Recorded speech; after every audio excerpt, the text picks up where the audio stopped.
ನೀವು ಬಳಸ್ತಾ ಇದ್ದೀರಾ ಸಾರ್ವಜನಿಕ ಸಾರಿಗೆಯನ್ನ, ನೀವು ನಮಗೆ ಉಪದೇಶ ಮಾಡೋಕ್ಕಿಂತ ಮುಂಚೆ ನೀವು ಬಳಸ್ತಿದ್ದೀರಾ ಅಂತ ಮೊದಲು ನೋಡಿ. ನೀವು ಬಳಸ್ತಿಲ್ಲ, ಶೋ ಮಾಡೋದಕ್ಕೋಸ್ಕರ ಒಂದಿನ ಮೆಟ್ರೋಲ್ ಹೋಗಿ ಬಂದೆ ಅನ್ನೋದಲ್ಲ. ನೀವು ಬಳಸೋ ಮೂಲಕ ಅದನ್ನ ಜನರಿಗೆ ನಮಗೆ ಉಪದೇಶ ಮಾಡೋದಕ್ಕೊಂದು. ಮತ್ತೆ ಇನ್ನೊಂದು ಬಹಳ ಮುಖ್ಯವಾದಂತ ಅಂಶ, ನೀವು ಮೆಟ್ರೋ ಬಗ್ಗೆ ಮಾತಾಡ್ತಾ ಇದ್ರಿ. ಮೆಟ್ರೋ ವೀಸಬಲ್, ಮೆಟ್ರೋ ನಮಗೆ ಅನುಕೂಲ ಆಗತ್ತಾ ಅಥವಾ ಟನಲ್ ಅನುಕೂಲ ಆಗತ್ತಾ ಅಂತ. ನೀವು ಮುಂಬೈಯಿಂದ ಅಹಮದಾಬಾದ್ಗೆ ಟ್ರೈನ್ ಅನ್ನು ಮಾಡ್ತಿದ್ರಿ, ಬುಲೆಟ್ ಟ್ರೈನ್ ಅನ್ನ. ಬಡವರು ಹೋಗೋಕ್ಕಾಗತ್ತಾ ಅದ್ರೊಳಗೆ? ಶ್ರೀಮಂತರೇ ಓಡಾಡೋದಕ್ಕೆ, ಶ್ರೀಮಂತರಿಗಾಗೇ ಮಾಡ್ತಿರುವಂತ ಬುಲೆಟ್ ಟ್ರೈನ್ ಆಗಿದೆ ಅದು. ನೀವು ಪ್ರಕೃತಿ ಬಗ್ಗೆ ಮಾತಾಡ್ತಾ ಇದ್ರಿ, ಅದ್ರ ಮಾತಿನ ಮಧ್ಯೆ ಹಿಮಾಲಯವನ್ನ ಕೊರಿಬೇಕಾದ್ರೆ ನಿಮ್ ಪ್ರಕೃತಿ ಬಗ್ಗೆ ಯೋಚನೆ ಬರಲಿಲ್ಲ. ಬೆಂಗಳೂರಲ್ಲಿ ಮಾತ್ರ ಪ್ರಕೃತಿ ಯೋಚನೆ ಆಗೋಯ್ತಾ ನಿಮ್ಗಾಗಾದ್ರೆ? ಸರಿ ಆಯ್ತು, ಒಂದ್ ನಿಮಿಷ. ಶ್ರೀಮಂತರ ಬಗ್ಗೆ ಮಾತಾಡ್ತಾ ಇದ್ರೆ ಮುಗಿಸ್ಬಿಡ್ತೀನಿ. ಶ್ರೀಮಂತರ ಬಗ್ಗೆ ಮಾತಾಡ್ತಾ ಇದ್ರಿ, ಶ್ರೀಮಂತರಿಗೋಸ್ಕರ ಮಾಡ್ತಿರುವಂತ ರಸ್ತೆ ಇದು, ಟನಲ್ ರಸ್ತೆ ಅಂತ. ಹೌದು, ಹಂಗೆ ಅನ್ಕೊಳ್ಳೋಣ ಒಂದು ಕ್ಷಣಕ್ಕೆ. ಯಾಕೆ ಸ್ವಾಮಿ, ಶ್ರೀಮಂತರು ಟ್ಯಾಕ್ಸ್ ಕಟ್ಟಲ್ವಾ? ಶ್ರೀಮಂತರು ದುಡ್ಡಲ್ಲಿ ಶ್ರೀಮಂತರಿಗಾಗಿ ನಾವು ಒಂದು ರಸ್ತೆ ಮಾಡ್ತೀವಿ, ಟನಲ್ ರಸ್ತೆ ಮಾಡ್ತೀವಿ ಅಂದ್ರೆ ಏನ್ ತಪ್ಪು? ಈಗ ನಾನ್ ಸಾರ್ವಜನಿಕ ಸಾರಿಗೆಯನ್ನು ಉಪಯೋಗಿಸ್ತೀರಾ ಅಂತ ನೀವು ಕೇಳಿದ್ರಿ.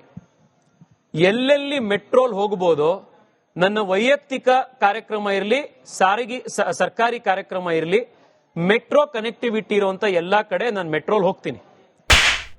ಪ್ರತಿ ಸತಿ ಮೆಟ್ರೋಲ್ ಹೋದಾಗ್ಲೂ ಕೂಡ ಅದನ್ನ ಫೋಟೋ ಹಾಕುವಂತ ಒಂದು ಇದಕ್ಕೆ ಬಂದಿಲ್ಲ. ಯಾಕೆಂದ್ರೆ ನನಗೊಂದು ನಾರ್ಮಲ್ ಆಕ್ಟಿವಿಟಿ. ಮಧ್ಯಾಹ್ನ ನೀವು ಇವತ್ತು ಊಟ ಮಾಡ್ತೀರಾ, ಫೋಟೋ ಹಾಕ್ತೀವಾ ಮಧ್ಯಾಹ್ನ ಊಟ ಮಾಡಿದೆ ನಾನು ಅಂತ?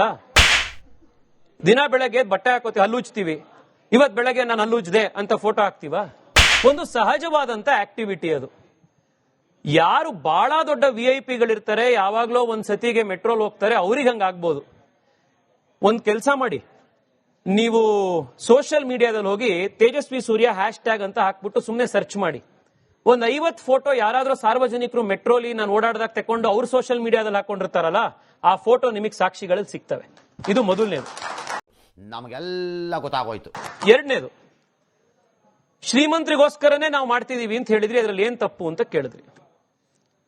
ಎರಡು ಉತ್ತರ. ಒಂದು, ಬುಲೆಟ್ ಟ್ರೈನ್ ಇರುವಂತದ್ದು ಅಹಮದಾಬಾದಿಂದ ಇನ್ನೊಂದು ಯಾವ್ದೋ ದೂರದ ಊರಿಗೆ ಹೋಗಕ್ಕೆ, ಮುಂಬೈಯಿಂದ ಅಹಮದಾಬಾದಿಗೆ, ಮೇಕ್ರಿ ಸರ್ಕಲ್ ಇಂದ ಡೈರಿ ಸರ್ಕಲ್ಗಲ್ಲ. ನಮ್ಮ ಊರಿಂದ ಈ ಊರಿಂದ ಸರ್ ನಾವು ಟೋಲ್ ಕಟ್ಟೋದು ಯಾವಾಗ? ಟೋಲ್ ಕಟ್ಟೋದು ಒಂದು ಊರಿಂದ ಇನ್ಯಾವುದೋ ದೂರದ ಊರಿಗೆ ಹೋಗ್ತಿದೀವಿ ಅಂತಂದಾಗ ಕಟ್ತೀವಿ ಟೋಲು. ದಿನನಿತ್ಯ ಓಡಾಡೋ ರೋಡಿಗೆ ನಾಳೆ ಬೆಳಗ್ಗೆಯಿಂದ ನೀನು 660 ರೂಪಾಯಿ ಕಟ್ಟಬೇಕು ಅಂತಂದ್ರೆ, 660 ರೂಪಾಯಿ ಪ್ರತಿ ದಿವಸ ಕಟ್ಟಬೇಕು ಅಂತಂದ್ರೆ ಸರಿ. ಹಂಗಿದ್ರೆ ಒಂದ್ ನಿಮಿಷ, ಅಲ್ಲಲ್ಲ ಒಂದ್ ನಿಮಿಷ, ಹಂಗಿತ್ತು ಅಂದ್ರೆ ಒಂದ್ ನಿಮಿಷ, ಬೇಕಾದವ್ರು ಕಟ್ಕೋತಾರೆ ಅನ್ನೋದಾದ್ರೆ ಈ ಪ್ರಾಜೆಕ್ಟ್ ವಯಬಲ್ ಅಲ್ಲ ಅನ್ನೋ ಕಾರಣಕ್ಕೆ 7,500 ಕೋಟಿ ರೂಪಾಯಿ ಒಬ್ಬ ಸಾಮಾನ್ಯ ಚಪ್ಪಲಿ ಹೊಲಿಯುವಂತ ಒಬ್ಬ ವ್ಯಕ್ತಿನೂ ಕಟ್ಟಿರುವಂತ ಟ್ಯಾಕ್ಸ್ ನ ಹಣವನ್ನ ನೀವು ಕಾಂಟ್ರಾಕ್ಟರ್ ಗಿಫ್ಟ್ ಯಾಕೆ ಕೊಡಕ್ ಹೋಗ್ತಾ ಇದ್ದೀರಾ? ಇದು ಆಕ್ಚುಲಿ ಚೆನ್ನಾಗಿ ಕಟ್ಕೊಳ್ಳಿ ಅವ್ರ ದುಡ್ಡಲ್ಲಿ 5,000 ರೂಪಾಯಿ ಟೋಲ್ ಮಾಡಿ. ಅವಾಗ ಇವತ್ತು ನಿನ್ನೆ ನಾನೊಂದು ಕಾಮೆಂಟ್ ನೋಡಿದೆ, ಅದು ನಾನು ಇವತ್ತು ಹಾಕ್ಬೇಕಿತ್ತು ಸೋಷಿಯಲ್ ಮೀಡಿಯಾದಲ್ಲಿ, ಮತ್ತೆ ಒಬ್ಬ ವ್ಯಕ್ತಿ ಹಾಕಿದ್ದು, ನಾನು ಪೋರ್ಟರ್ ನ ಡೆಲಿವರಿ ಪಾರ್ಟ್ನರ್, ನಾನು ದುಡಿಯೋ ಅಂತ ಪ್ರತಿ ರೈಡ್ ಮೇಲೂ ಕೂಡ ನಾನು 10-12% ಟ್ಯಾಕ್ಸ್ ಕಟ್ತೀನಿ. ಆದ್ರೆ ನಾನ್ ಕಟ್ತಾ ಇರುವಂತ ಟ್ಯಾಕ್ಸ್ ನ ಹಣದಿಂದ ಬಿಲ್ಡ್ ಆಗ್ತಾ ಇರುವಂತ ಈ ಟನಲ್ ರಸ್ತೆ ಒಳಗಡೆ ನನಗೆ ಎಂಟ್ರಿ ಇಲ್ಲ ಅಂದ್ರೆ ನನಗೆ ಧಿಕ್ಕಾರ ಅಂತ ಅವ್ನು ಬರ್ದಿದ್ದ. ಮೈಸೂರು ಬೆಂಗಳೂರು, ಮೈಸೂರು ದಾವಣಗೆರೆ, ಇದು ನ್ಯಾಷನಲ್ ಹೈವೇ. ಇದು ನೀವು ಸಿಟಿ. ಈಗ ನಾಳೆ ಬೆಳಗ್ಗೆ ನಾಳೆ ಬೆಳಗ್ಗೆ ಈಗ ಇನ್ನೊಂದು ಐಡಿಯಾ ಮಾಡ್ತಾ ಇದ್ದಾರೆ. ಈಗ ನೆನ್ನೆ ಪೇಪರ್ ಅಲ್ಲಿ ಓದ್ದೆ, ಚಿಕ್ಕ ಟನಲ್ ಮಾಡ್ತಾರಂತೆ 1 ಕಿಲೋಮೀಟರ್ದು. ಆಯ್ತಾ, ನಾನು ಇನ್ನೂ ಹೇಳ್ತಿದ್ದೀನಿ, ಪರ್ಸೆ ನಾವು ಟನಲ್ ಅನ್ನ ವಿರೋಧ ಮಾಡ್ತಾ ಇಲ್ಲ.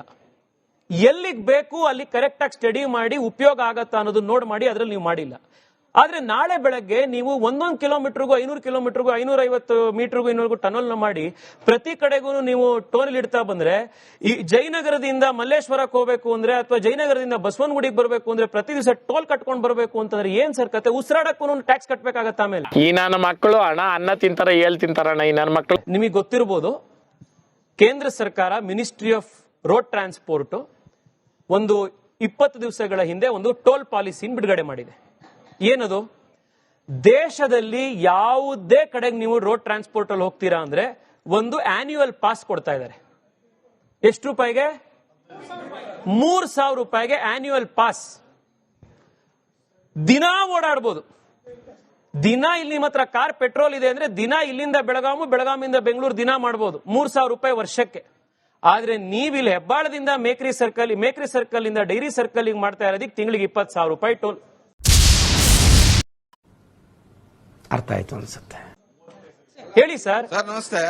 ಇನ್ನು ಕಾಂಗ್ರೆಸ್ನವ್ರು ನಿಮ್ ಸ್ಟೇಟ್ಮೆಂಟ್ ಇದೆಯಲ್ಲ, ರಾಹುಲ್ ಗಾಂಧಿ ಅವ್ರು ಹೇಳ್ತಾರಲ್ಲ, ನೀವು ಶ್ರೀಮಂತರಿಗೇನೆ ಮಾಡ್ತಾ ಇದ್ರೆ ಪ್ರಾಜೆಕ್ಟ್ ನ, ಎಕ್ಸ್ಕ್ಲೂಸಿವ್ ಶ್ರೀಮಂತರಿಗೆ ಮಾಡ್ತಾ ಇದ್ರೆ ಕಾಂಗ್ರೆಸ್ ಕಾ ಹಾತ್ ಆಮ್ ಆದ್ಮಿ ಕೆ ಸಾಥ್ ಅನ್ನೋದು ನಾಳೆ ಬೆಳಗ್ಗೆಯಿಂದ ನಿಲ್ಸಿ. ಕಾಂಗ್ರೆಸ್ ಕಾ ಹಾತ್ ಅಮೀರೋಂ ಕೆ ಸಾಥ್ ಅನ್ನೋದನ್ನ ಎಲ್ಲಾ ಕಡೆ ಹೇಳಿ. ನಾವು ಯಾವತ್ತೂ ಥಿಂಕ್ ಮಾಡಬೇಕಾದ್ರೆ ಒಂದು ವಾಸ್ತವಾಂಶ ಏನಿದೆ ಅನ್ನೋದನ್ನ ನಾವು ಅರ್ಥಕೊಂಡು ಮಾತಾಡಬೇಕು ಸರ್. ಈಗ ಕಾರುಗಳ ಪ್ರಮಾಣ ಅಷ್ಟಿದ್ದಾಗ 10 ಲಕ್ಷಕ್ಕಿಂತಲೂ ಹೆಚ್ಚು ಬೆಲೆ ಬಾಳುವ ಒಂದು ಕಾರ್ ಇಟ್ಕೊಂಡಿರೋ ಒಬ್ಬ ವ್ಯಕ್ತಿ ಇವತ್ತು ಸಿಲ್ಕ್ ಬೋರ್ಡ್ ಇಂದ ಹೆಬ್ಬಾಳಕ್ಕೆ ನಾನು ದುಡ್ಡು ಕೊಟ್ಟು ಹೋಗ್ತೀನಿ ಅನ್ನೋದ್ರಲ್ಲಿ ಏನು ತಪ್ಪಿರಲ್ಲ ಸರ್. ಆತ ಭರಿಸಬಲ್ಲ. ಅದು ಅವ್ನ್ ಮಿಡ್ಲ್ ಕ್ಲಾಸ್ ಬಡವನ ಹೈ ಕ್ಲಾಸ್ ಅಂತ ನಾವು ಹೇಳೋದು ಬೇಡ. ಅವನ ಅವಶ್ಯಕತೆಗೆ ಅವನು ಹೋಗ್ಲಿ, ಅದರಲ್ಲಿ ತಪ್ಪೇನಿದೆ. ಎರಡನೇದು ಸರ್, ದೇಶವ್ಯಾಪಿಯಾಗಿ 75 ಟನಲ್ ಪ್ರಾಜೆಕ್ಟ್ಗಳು ನಡೀತಿದೆ. ಎಲ್ಲಾ ಕಡೆ ನೀವ್ ಹೇಳುವಂತಹ ಇಷ್ಟು ಕಷ್ಟ ನಷ್ಟಗಳು ಇದ್ದೇ ಇದೆ. ಆದ್ರೆ ನೀವೆಲ್ಲೂ ಪ್ರಶ್ನೆ ಮಾಡಲ್ಲ, ಬರೀ ಇಲ್ಲಿ ಮಾತ್ರ ಪ್ರಶ್ನೆ ಮಾಡ್ತೀರಾ.